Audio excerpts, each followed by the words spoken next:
Pueden sentarse, mis hermanos.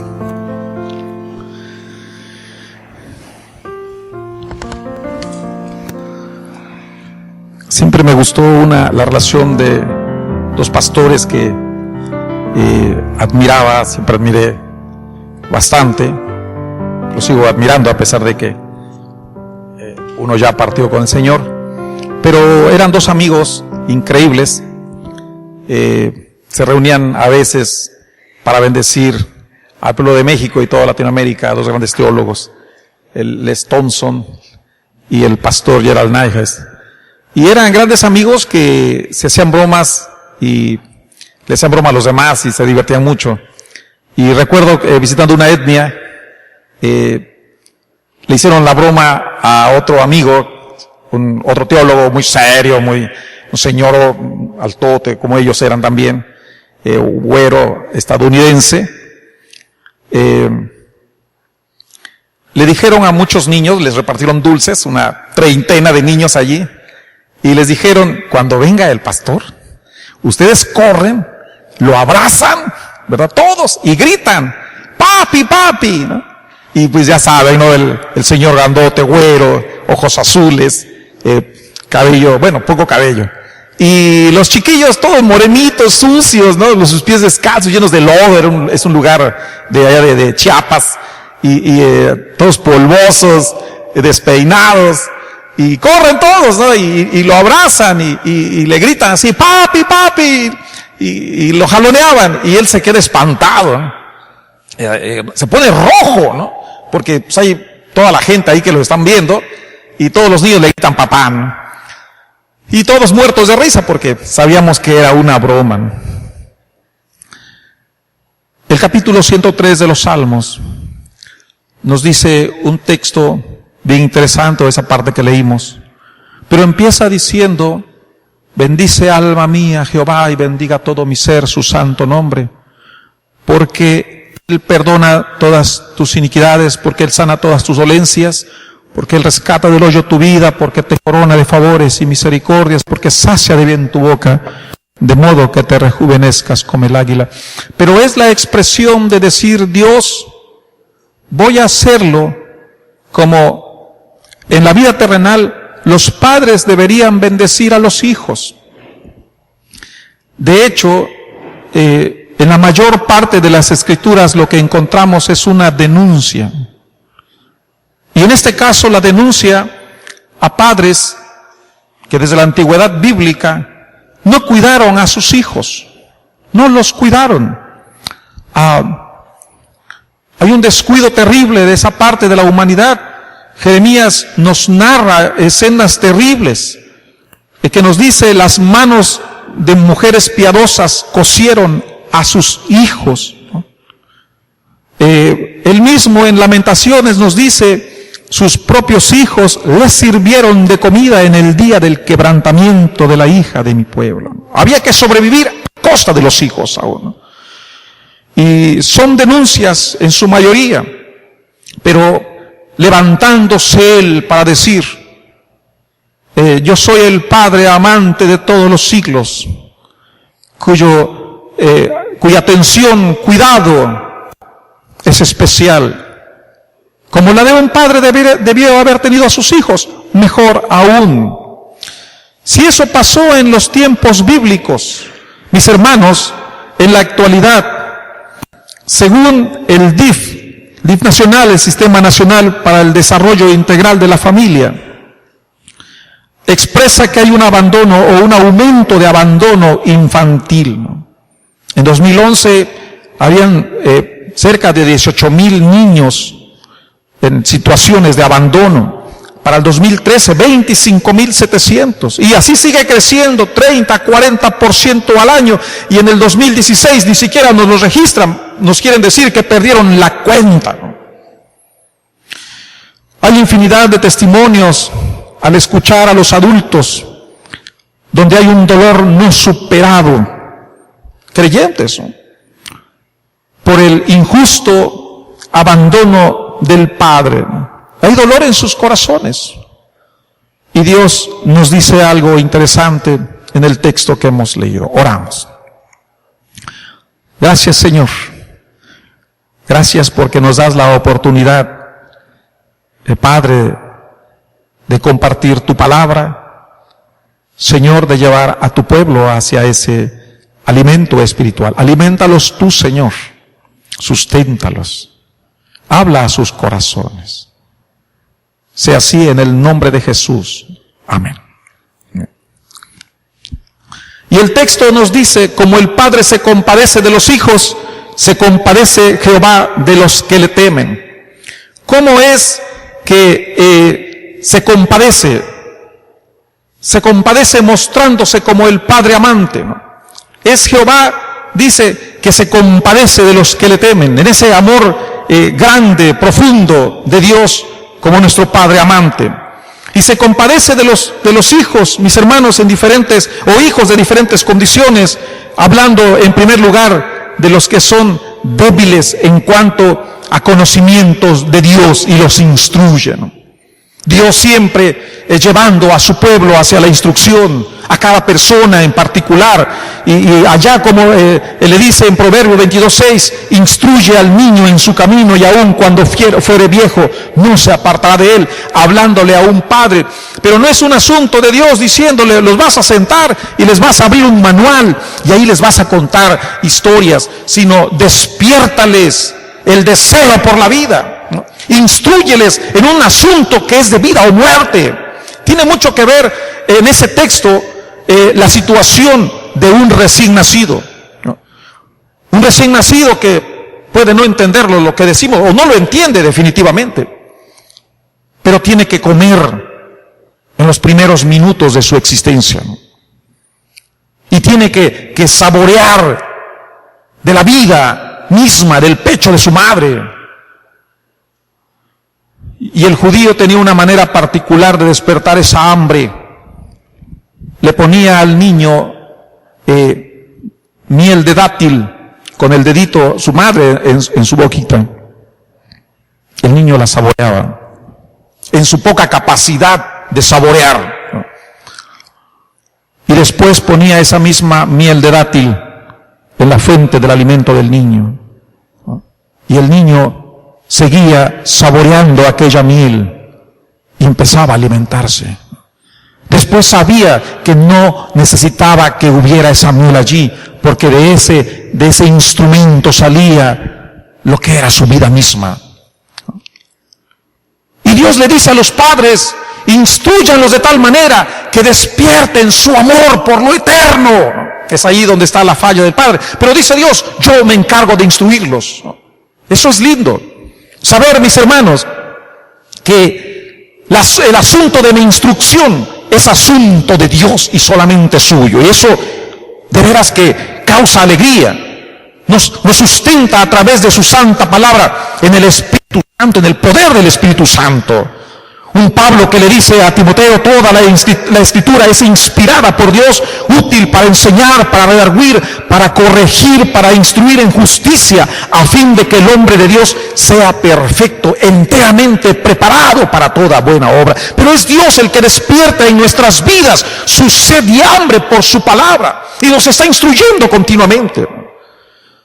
Y son expresiones como las del salmista cuando dice allá en el Salmo 42, como el ciervo brama por las corrientes de las aguas, así clama por ti, oh Dios, el alma mía. De eso se trata, instruyéndonos Dios en cada momento. Dios se compadece de los hijos cuando son rebeldes, dijera mi abuela, díscolos, ¿no? ¿Cómo? Teniendo paciencia con ellos. Qué bello es saber que mi Padre Celestial, su naturaleza es ser paciente. Él es paciente con mi vida.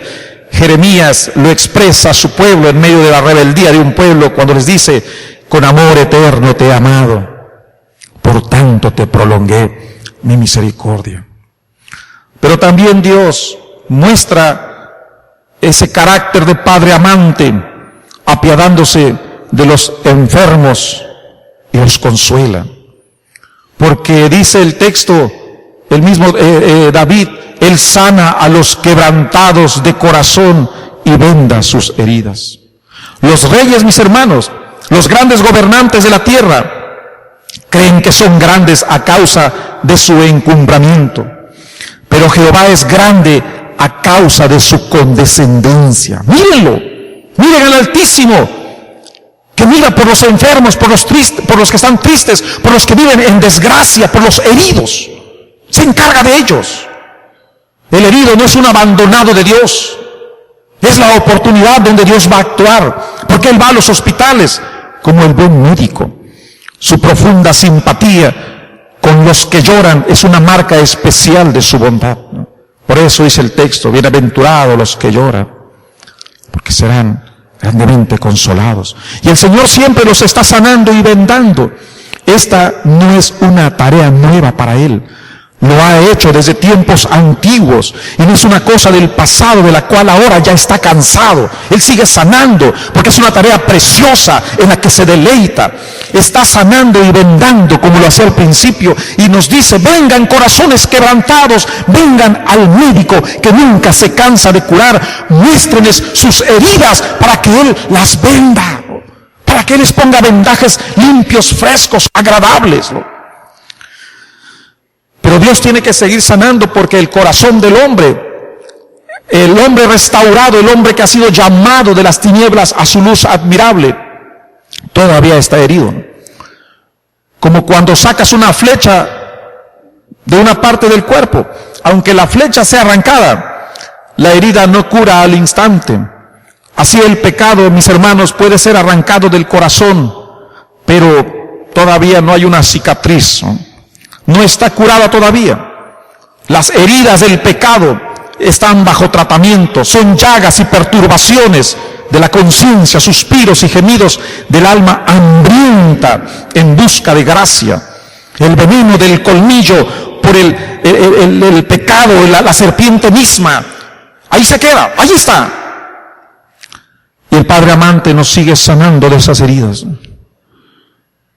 Eso que quedó allí, que todavía sigue lastimándonos, esos recuerdos del pasado donde fuimos lacerados o de nuestra vida fue un instrumento de maldad, Dios sigue sanándola, porque nos desea limpios, limpios para seguir adelante, limpios para caminar.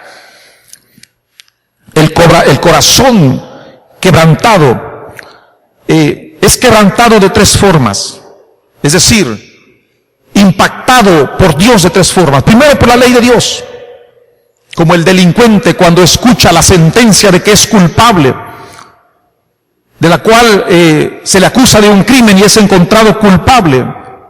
Cuando escucha la sentencia del juez, su corazón se quebranta. Antes de eso había esperanza, ahora ya no. Y cuando escuchamos la sentencia de Dios que dice, no peques, si lo haces eres condenado. Y reconocemos que hemos pecado. Sí, Señor. Soy reo de muerte. Y la escritura leída como ley impacta tu corazón y lo has de recordar. Sí, Señor, soy culpable. El corazón se da cuenta de la sentencia cuando Dios nos dice, tú eres un reo condenado. Y es imposible resistirse ante la expresión de nuestro Señor.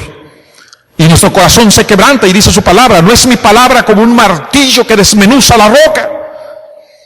¿Puede algún corazón de roca resistir sin quebrarse ante los golpes de ese martillo que es la santa palabra y que golpea nuestra alma? No.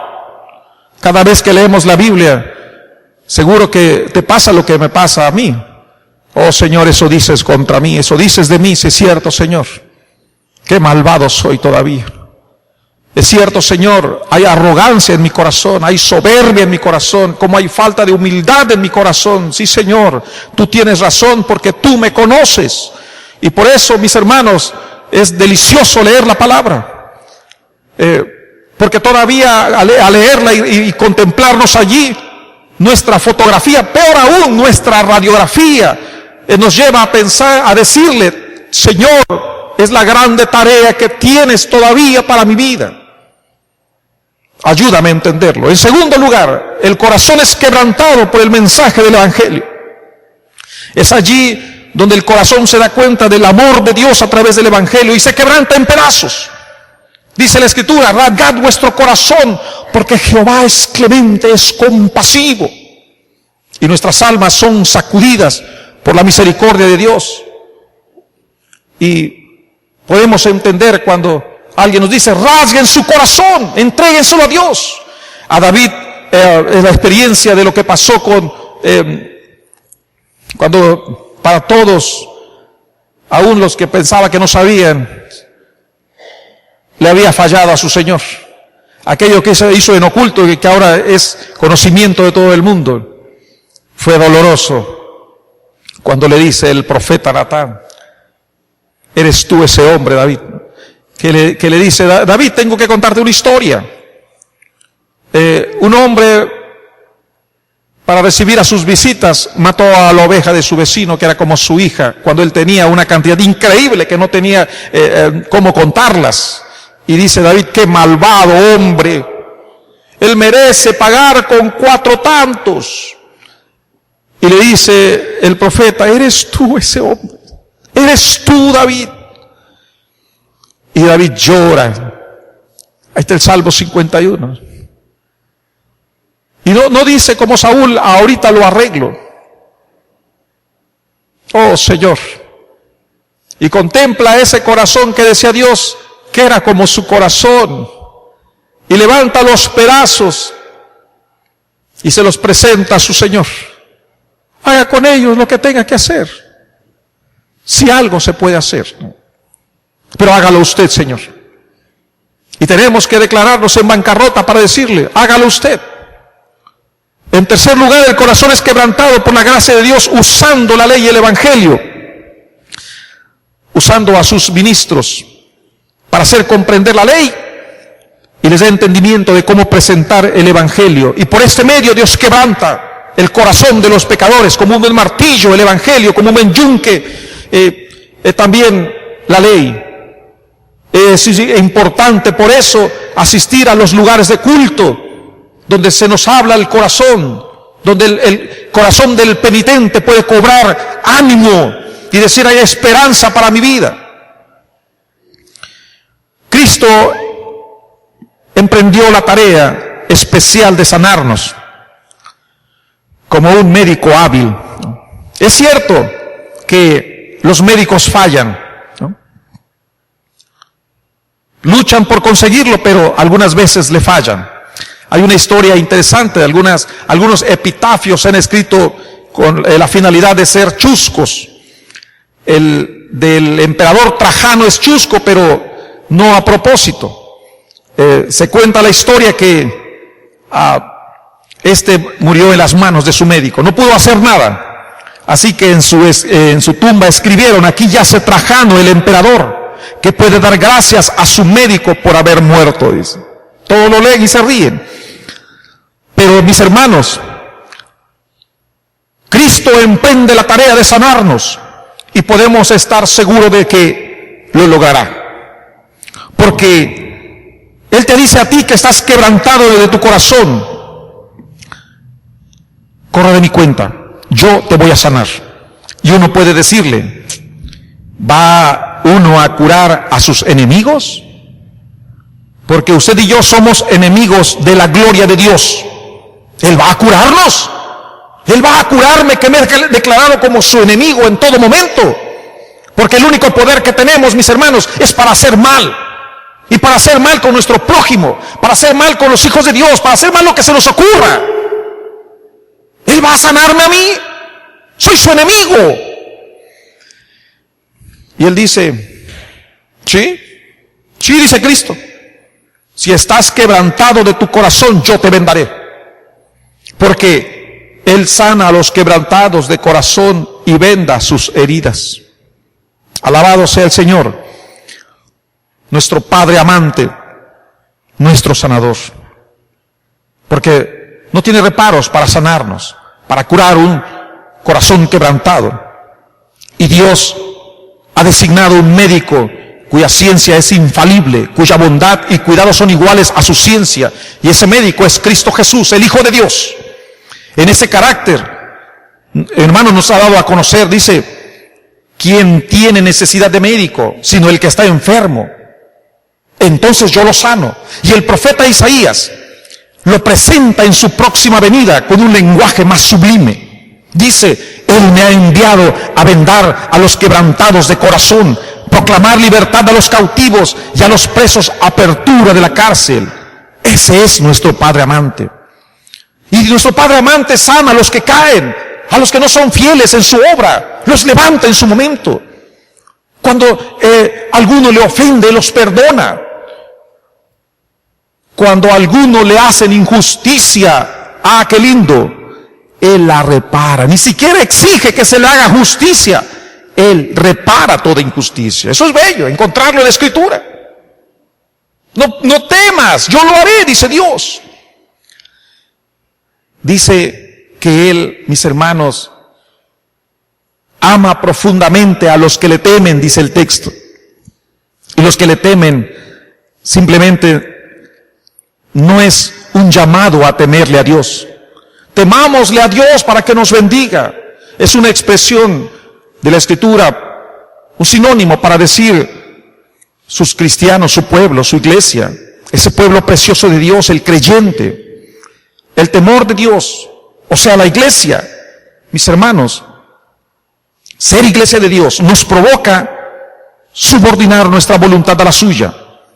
Nos tiene alerta para agradarle. Nos tiene penitentes frente a terquedades pasadas en nuestra mala manera de vivir. Nos tiene felices en nuestra presente y actual existencia, nuestra manera de vivir ahora. Él es el que provoca en nosotros que seamos arrobados en su amor y esperanzados en su gloria. Pero ¿quién es este Padre? ¿Quién es este Padre amante del que habla el salmista? Hemos de recordar que para el judío, antes de Jesús y después de Jesús, o en el tiempo de Jesús, era inconcebible pensar en Dios como Padre. Tanto, mis hermanos, que no se atrevían a pronunciar el nombre de Dios que le había dado a Moisés, a más de ser impronunciable. ¿Quién puede pronunciar algo que solamente se compone de consonantes? Pero vamos a recordar el evento de la zarza ardiendo. ¿Se acuerdan? Y si no la han leído, léanla. Que Moisés está ocupado cuidando los borregos de su suegro. Y de repente ve algo como una hoguera. Una zarza está encendida. Eso no es raro. Pero que no se consuma. Porque pudo haberla visto. Curiosidad, ¿qué la habrá encendido? ¿O quién la habrá encendido? Pero eso pasa a segundo término cuando contempla que la zarza está continuamente ardiendo. No, esto no es natural. Y entonces se acerca a aquella zarza que no se consumía, que no se quemaba, seguía ardiendo. El fuego seguía en aquella zarza, no se consumía. Y de pronto escucha la voz que le dice: Moisés, estás en tierra santa. Quítate tus sandalias. Estás pisando tierra santa. No me imagino la situación de Moisés, porque la voz de Dios, para aquellos que la escucharon, fue terrible, hermanos. Terrible. Hombre muerto soy, dice Isaías. Los pastores allá de Belén estaban espantados. No hay hombre que escuche la voz de Dios y pueda quedar tranquilo. Moisés es impactado. ¿Por qué es santa esa tierra? Porque allí estaba Dios. Era un símbolo especial. En el símbolo de esa zarza ardiendo estaba la presencia de Dios. Y está diciendo que es el Dios que está siempre presente. El Dios que no se consume. El Dios que nunca se apaga. El Dios que es desde siempre y para siempre.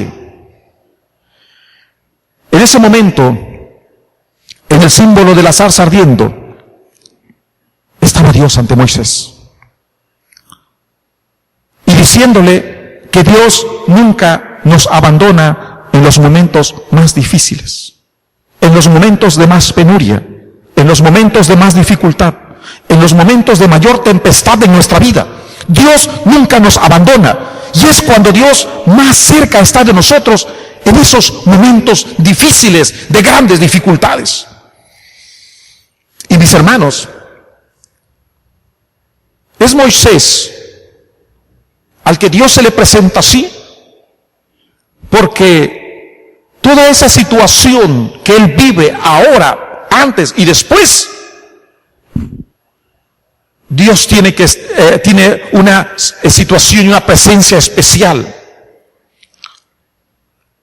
La vida de Moisés para él es sorpresiva. Y él se pregunta una y otra vez, ¿cómo es que estuve 40 años como príncipe de Egipto? Siendo hebreo. No es asunto sencillo, hermanos, para un hebreo y la situación que está viviendo el pueblo. ¿Cómo es posible que salgo de ese lugar? Está recordando el momento terrible cuando mató a aquel egipcio y tiene que huir y pasa 40 años cuidando los borregos de su suegro. Pero hay algo particular en esto. No ha olvidado el evento de sus hermanos. Y toda la historia de Moisés nos sugiere el sentido, cuando está escribiendo aquel precioso salmo, que nunca se apartó de su vida aquellos episodios raros para él. Y que se queda en su corazón 40 años allá con su suegro. ¿Qué está pasando con su amada nación? Él es parte de ellos. ¿Es acaso que en las noches de desvelo, cuando cuidaba a los borregos, allí decía, mirando las estrellas, Señor, tu pueblo? Porque Dios no te manda una misión si no hay dolor en tu corazón por ella, ¿no? Si no has pedido por ella. Una y otra vez esos misioneros que como me place leerlos, ¿no? Orando, Señor, África, allá van a parar. Dios los manda allá. Señor, la China, allá a consumirse en esa nación. Un Moisés que seguro estoy, oh Señor, tu pueblo. Qué imposible sacarlo. Está en garras del imperio más poderoso del universo. Y le dice Dios ahí, tú vas a ir, Moisés. No. Cualquiera puede hacerlo, menos yo, Señor. No es fácil, hermanos, que te mande a esa misión, el imperio más poderoso y donde tú eres un delincuente, ¿no? Y te están esperando para matarte, a pesar de que no es el faraón el mismo. Y Dios le está diciendo, Moisés, 40 años allá en Egipto estuve contigo, con esa zarza ardiendo. 40 años allí en la sequedad, en el desierto, con los borregos, estuve contigo. Y ahora le dice que va a estar con él. Y es allá, mis hermanos, Moisés con toda esa gente, esos montones de gente en el desierto, sin rumbo, sin brújula, no tenía mapa, no tenía nada. Pero él sabía que había una preciosa promesa de Dios, que consistía en que ellos algún día alcanzarían la tierra prometida. ¿Por dónde estaba esa tierra prometida? ¿Cómo llegar a ella? Y Moisés tiene que recordar el encuentro con su Señor en esa zarza, en un momento de mayor necesidad. Tiene que recordarlo. Moisés tiene ese encuentro con Dios en un momento crucial, que ha de recordárselo en cada circunstancia que tiene que enfrentar. En el momento de mayor vacío, de mayor soledad, cuando siente que el pueblo está presionando para que tome una decisión. Los había sacado de Egipto, pero ahora estaban en el desierto. ¿Hacia dónde van? ¿Qué rumbo tomar? Y seguro eso te ha pasado en tu vida. No sabes qué hacer, qué decisión tomar con tu cónyuge, con tus hijos, con tu familia, en la empresa, en el negocio. No sabes qué hacer. Envuelto en una encrucijada. Así se sentía Moisés. ¿Qué hago, Señor? Se sentía solo, confundido, sin una decisión concreta que tomar. No solamente para beneficio propio, pero para la bendición del pueblo que está bajo su responsabilidad. Pero se aferró a una realidad. La zarza ardiendo seguía fresca en su memoria. Dios estaba allí. Dios estaba cerca de él. Siempre ha estado cerca cuando más lo ha necesitado. Porque Dios es nuestro Padre amante. Los padres abandonan a los hijos. Dios no. Dios es lo mejor que podríamos tener como padre. Todo el mundo te puede abandonar. Es más, tienen el derecho, ¿no? Te pueden dejar, te pueden dar la espalda. Sin embargo, hay uno que nunca se va a olvidar de ti. Uno que te tiene grabado en la palma de su mano. Como los enamorados, ¿no? Ahí tiene el varón, el nombre de la novia, ¿no? Susana, María. Y las chicas, ¿no? Alberto, Juanito. Bueno, espero que todavía no haya nadie, ¿no? Porque es de lo que vive su alma, ¿no? Hermanos míos, Dios se ha encargado de una tarea preciosa, sin necesidad de tener nuestros nombres en la palma de su mano, recordándonos. Es una figura cada día, tu circunstancia, tu situación. No te apresures a tomar decisiones que te van a dañar mañana. No hay necesidad. Dios sí sabe lo que necesitas. No te apresures a tomar algo que va a ser dañino para tu alma, para tu familia, para tu persona, para tus amistades, porque Dios lo va a hacer. Te tiene grabado en la palma de tu mano. Y eso le hablo a los solteros, ¿no? Recuerdo en una conferencia cuando nos decía este conferencista, a todo el mundo le dicen cuando está algo de edad, ya te dejó el tren. Y agarran cualquier bicicleta desvencijada, ¿no? Y decía, yo les digo, mis muchachos, éramos solteros en ese tiempo, ¿no? Es mejor que los deje el tren y no que se los lleve el tren, ¿no? Ojo, solteros, ¿no? No hay prisas, ¿no? Dios te tiene, mis hermanos, allí en la palma de su mano, tu nombre precioso, y te dice, hijo mío, yo te amo, yo soy tu padre. En tu momento de dolor, ven a mí. En tu momento de angustia, ven a mí. En tu momento de zozobra, de soledad, de vacío, en el momento que más necesites de un amigo, aquí estoy yo. Nunca te abandonaré, nunca te dejaré, porque te amo. Soy tu padre amante. Te susurra al oído y te dice, te amo. Entiéndelo, te amo, dice el Señor. Moisés tiene este encuentro con Dios en un momento crucial que va a llenarlo en su momento de más necesidad, cuando estaba más confundido. Y Dios a Moisés le da un nombre. Cuando Moisés le dice, ¿qué les digo? ¿Quién me manda? Y Dios le dice, diles, yo soy me envía, que es la expresión Jehová. Diles, Jehová me envía. Lo que se puede traducir es, yo soy el que soy. Pudiendo decir, yo soy el único Dios verdadero.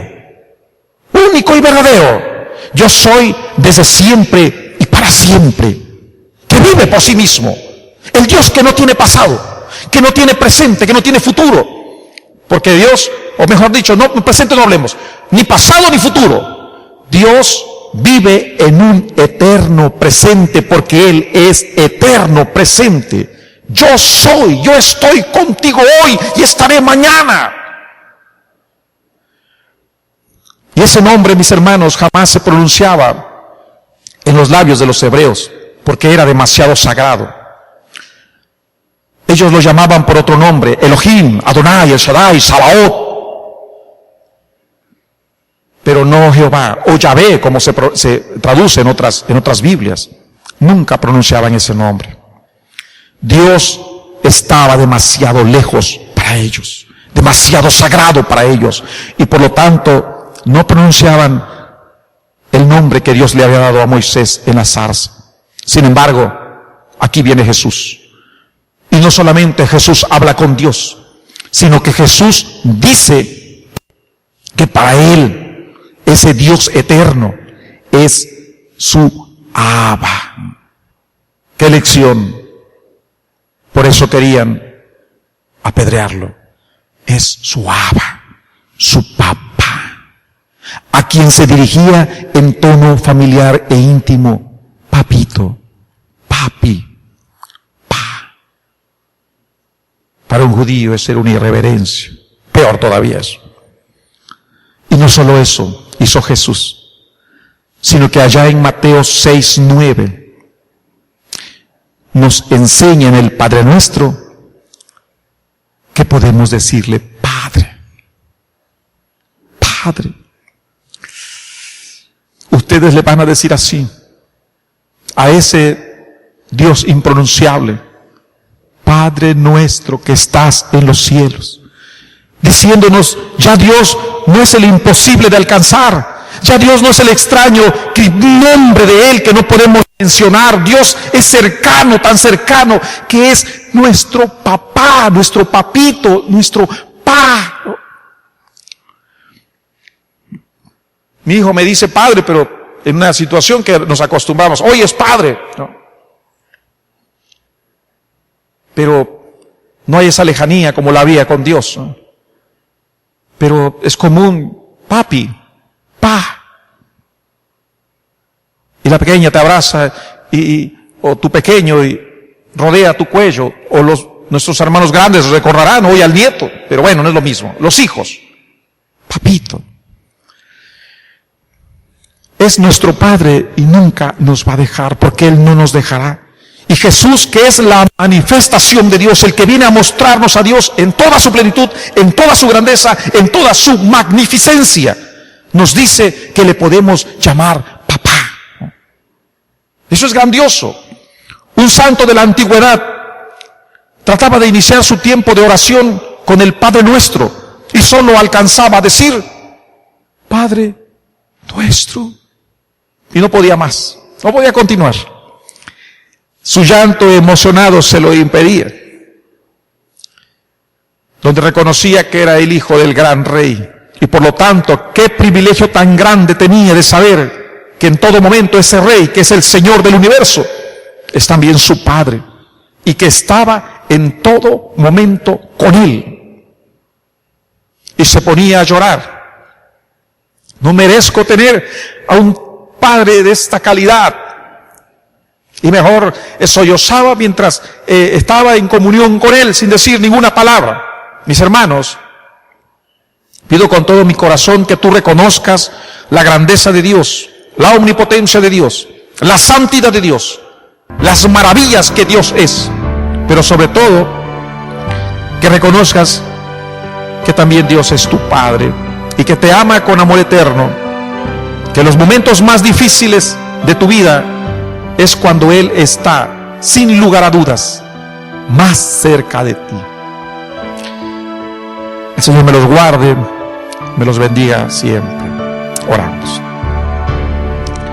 Gracias, Señor, porque eres nuestro Padre amante. Gracias, que en medio de tu grandeza, de tu plenitud, tu magnificencia, te podemos llamar papá. Bendito seas, porque tus cuidados, Señor, los disfrutamos y nos llenas de tu presencia. En el nombre de Jesús, alabado seas. Amén.